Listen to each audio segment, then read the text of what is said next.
This is Mrs. Reister with Lesson 5.2, Example 1. A sports store buys skateboards from a supplier for S dollars.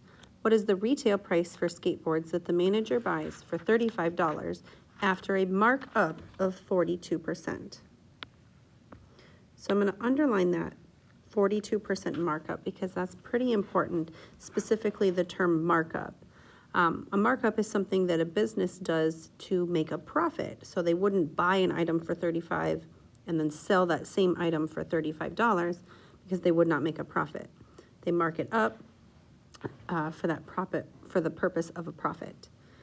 So the first step here is to figure out, well, what is 42% of 35? So just like in lesson 5.1, when we are dealing with a percent, the first step that we must do is express our percent as a decimal. So that would be 0.42. And I'm going to multiply that by 35, which comes out to be 14.7 or $14.70.